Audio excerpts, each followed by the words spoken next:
আজকে আলোচনা করব ড্রাগ ইন্টারন্যাশনাল লিমিটেড কোম্পানির একটি ওষুধ সম্পর্কে, যার ব্র্যান্ড নেম মাইলাস্টিন এবং এর জেনেরিক নেম বিলাস্টিন। মাইলাস্টিন ট্যাবলেট একটি অ্যান্টিহিস্টামিন ওষুধ, যার সক্রিয় উপাদান বিলাস্টিন। বিলাস্টিন একটি শক্তিশালী, দীর্ঘস্থায়ী, নন সেডেটিভ অ্যান্টিহিস্টামিন, যা রিসেপ্টরের সাথে উচ্চ আকর্ষণ সহ কাজ করে থাকে। এটি মৌসুমী এবং স্থায়ী অ্যালার্জিক, রাইনাইটিস এবং আর্টিকেরিয়া, চুলকানি ও ফুসকুড়ির উপসর্গ উপশমে ব্যবহৃত হয়। মাইলাস্টিন ট্যাবলেট আমরা কেন খাবো? মাইলাস্টিন ট্যাবলেট অ্যালার্জি, রাইনাইটিস যেমন হাঁচি, নাক দিয়ে পানি পড়া, নাক বন্ধ হওয়া, চোখ লাল হওয়া ও পানি পড়া এবং আর্টিকেরিয়া, চুলকানি ও ফুসকুড়ির উপসর্গ উপশমে ব্যবহৃত হয়ে থাকে। মাইলাস্টিন ট্যাবলেট খেলে কি কি উপকার পাওয়া যায়? এই ওষুধটি অ্যালার্জি থেকে শ্রেষ্ঠ উপসর্গ যেমন হাঁচি, নাক দিয়ে পানি পড়া, নাক বন্ধ হওয়া, চোখ লাল হওয়া ও পানি পড়া, চুলকানি ও ত্বকের ফুসকুড়ি উপশমে সহায়তা করে থাকে।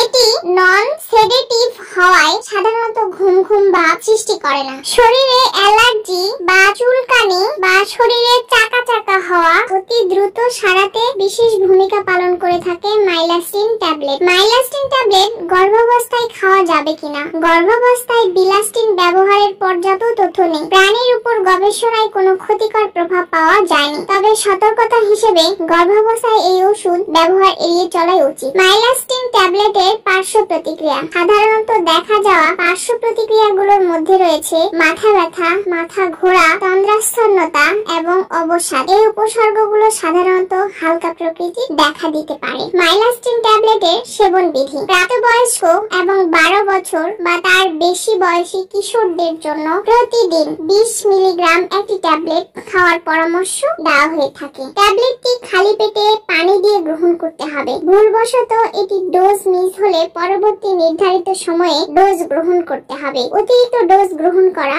উচিত নয়। মাইলাস্টিন ট্যাবলেটের কিছু সতর্কতা ও পরামর্শ। কিছু রোগী তন্দ্রাচ্ছন্নতা অনুভব করতে পারেন, যা গাড়ি চালানো বা যন্ত্র পরিচালনার দক্ষতাকে প্রভাবিত করতে পারে, তাই এই ধরনের কাজ করার সময় সতর্ক থাকা উচিত। কিডনি বা লিভারের গুরুতর সমস্যায় আক্রান্ত রোগীদের ক্ষেত্রে ডোজ সমন্বয়ের প্রয়োজন নেই। অ্যালকোহল বা সেন্ট্রাল নার্ভাস সিস্টেম ডিপ্রেসেন্ট ওষুধের সাথে একত্রে গ্রহণের ক্ষেত্রে সতর্কতা অবলম্বন করা উচিত, কারণ এটি তন্দ্রাচ্ছন্নতা বাড়াতে পারে। বিলাস্টিন বা এই ওষুধের অন্য কোনো উপাদানের প্রতি অতি সংবেদনশীলতা থাকলে এটি ব্যবহার করা উচিত নয়। সবচেয়ে ভালো ফলাফলের জন্য চিকিৎসকের পরামর্শ অনুযায়ী ওষুধটি গ্রহণ করা উচিত। কোনো পার্শ্ব প্রতিক্রিয়া বা অস্বস্তি অনুভব করলে অতি তাড়াতাড়ি চিকিৎসকের পরামর্শ নেওয়া উচিত। আপনাদের